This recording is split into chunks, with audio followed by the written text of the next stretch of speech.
Mesdames, Messieurs, peuple congolais, certaines femmes, on pourrait leur gober n'importe quoi. Et je ne parle pas là de la naïveté. Mesdames, Messieurs, peuple congolais, pourquoi le dictateur Denis Sassou Nguesso a-t-il roulé les généraux Norbert Dabira et Nyanga Mbola dans la farine?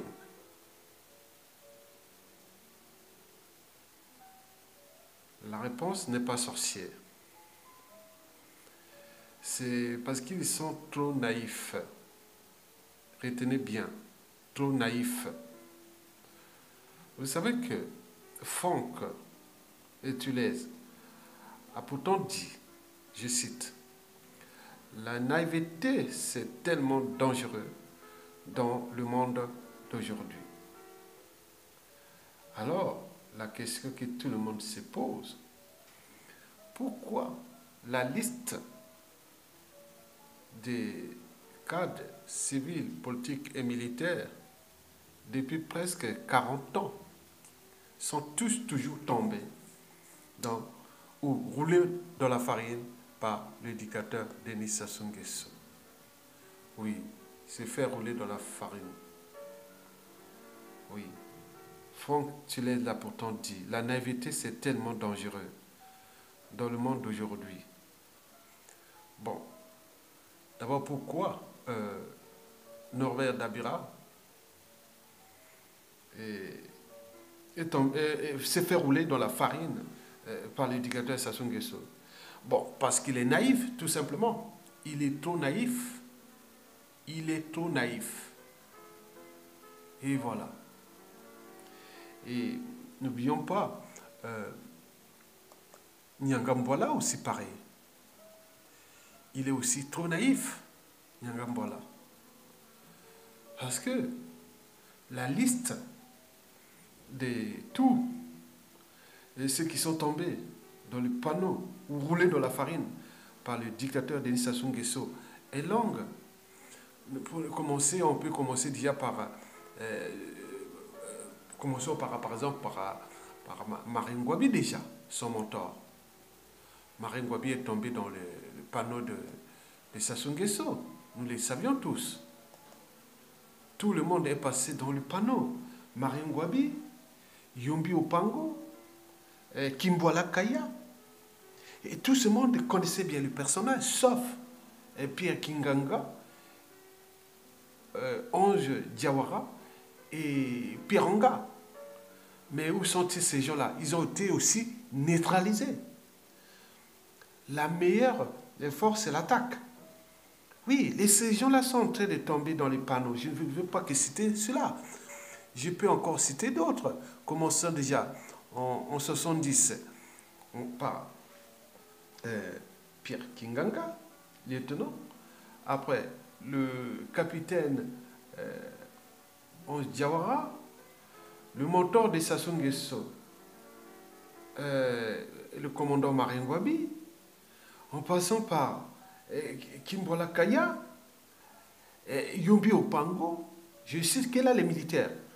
En prenant le cas de Pieranga déjà, de François-Xavier Katali, parlons des généraux Adoua, Avoukou, Motando, le colonel Turo, et tout ce monde a servi Sassou Nguesso. Ils sont tous tombés dans le panneau, roulés dans la farine, comme nous le savions déjà.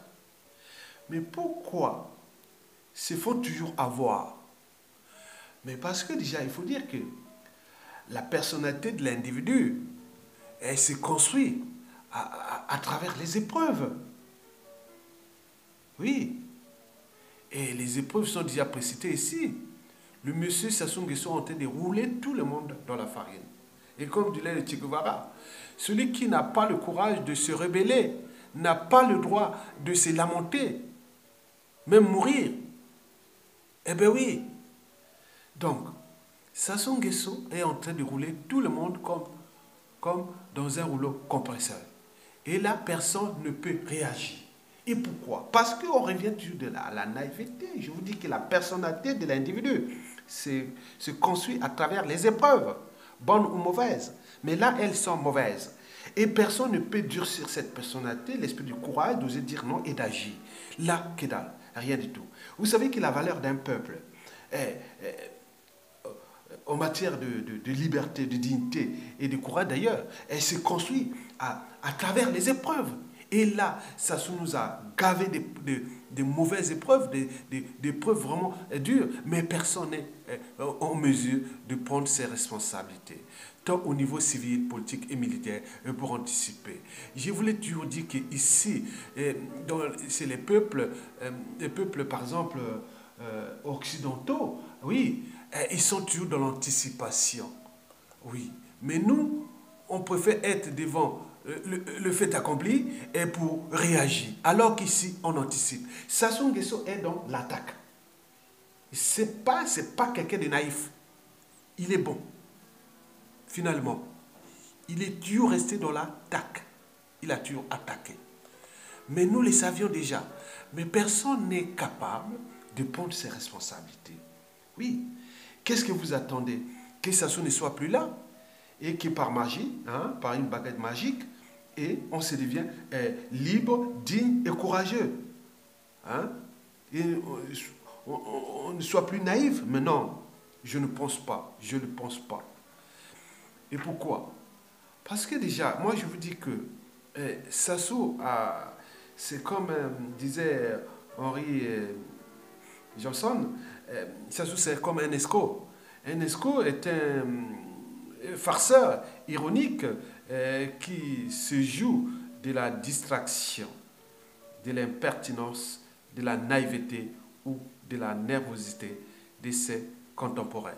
Et oui, Sassou quelque part, oui, il est un génie de l'ère de contrôler ce peuple de naïfs. Mesdames, Messieurs, la situation de la naïveté au Congo-Brazzaville devient presque un cas d'école ou un sujet d'étude pour la plupart des anthropologues sociaux et même des ethnologues.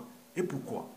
Parce que, bon, il faut déjà voir la question, déjà, ce serait de poser la question de savoir. La naïveté collective congolaise est-elle, oui, un phénomène épigénétique? La naïveté collective congolaise est-elle un épiphénomène? Est-ce que c'est un épiphénomène? C'est-à-dire que cette naïveté n'a existé que pendant le régime tyrannique de Sassou Nguesso ou sous le joug du personnage Sassou Nguesso. Est-ce vrai? Est-ce vrai? Donc chacun dans son âme et conscience peut dire, oui, est-ce que c'est vrai? Est-ce que cette naïveté que nous subissons avec ce monsieur qui est en train de tout détruire, tout rouler, tout le monde dans la farine, est-ce que c'est un épiphénomène qui n'a existé que pendant, dès qu'il s'assoit arrivé au Congo, depuis les années 1968 à nos jours? Est-ce qu'il n'y a que ça? Est-ce que vous... Dites-moi. Donc, moi, je pense que, oui, donc, oui, est-ce que c'est un phénomène? Dites-moi. Moi, je pense que je pourrais encore poser une autre question. Est-ce que le dictateur Denis Sassou Nguesso ne sait-il pas en profiter d'une densité importante de naïfs dans la population congolaise et pour en faire son fonds de commerce tyrannique d'abord et aussi de son capital d'essai? Oui. Est-ce que ce n'est pas vrai? Sassou Nguesso est venu tout simplement en profiter d'une situation, oui, de naïfs, densité énorme de naïfs dans la population congolaise. Et à ce moment-là, il a fait cette naïveté individuelle et collective dans la population congolaise un fonds de commerce pour sa tyrannie. Et n'oublions pas aussi pour son capital d'essai, parce que le nombre de ses victimes est énorme. Le nombre de victimes du dictateur est énorme. Donc nous, individuellement et collectivement, on doit se poser les questions. Oui. Après Sassou Nguesso, et combien d'autres individus équivalents à M. Sassou Nguesso? Et pourraient-ils eux aussi en profiter de cette naïveté génétiquement collective? Eh bien oui, parce que nous, on ne peut pas dire que, bon ben écoutez, Sassou est parti et ipso facto, on s'entend comme ça par hasard. Mais non, c'est pas possible. Donc, oui, il faut se poser la question de savoir, est-ce que si Sassou part, est-ce qu'il n'y aura pas d'autres qui vont en profiter? Puisque, il faut dire, la matière est là, la génétique est là. Donc ça n'a pas changé. Les gènes sont présents dans la population. Nous avons une densité de naïfs tellement dans la population que ça se voit. Majoritairement, on voit les cadres civils, politiques et militaires. Mais alors, la question qu'on se demande, mais pourquoi sommes-nous naïfs aussi collectivement comme ça? Bon, parce qu'on dit que c'est génétique quelque part. Donc, mais il faut aussi dire qu'il y a des problématiques éducation. Oui, éducation, pour parler d'éducation, commençons déjà par la politique. La politique, bon, la volonté de servir les uns et les autres. Mais quand vous êtes naïf, donc vous devenez des marionnettes, des girouettes et compagnie, ça se voit. Les opposants, ils sont des girouettes à cause de ça, parce que c'est pas des gens qui ont des convictions, non. Ils sont tellement naïfs, et en plus de cette naïveté, ils sont aussi, il faut le dire, il ne faut pas dévoiler la face, c'est des gens indignes, sans valeur. Parce que devant l'épreuve, les épreuves sont là. On veut faire la politique pour diriger ce pays.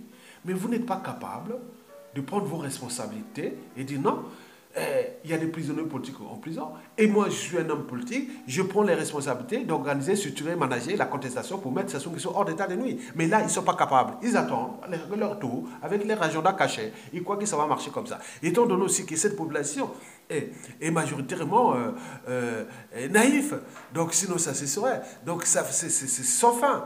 Donc nous sommes en danger collectivement. Mais bon, il faut aussi peut-être penser à l'éducation. L'éducation, c'est déjà en termes de transmission, de valeurs, de liberté, de dignité. Oui.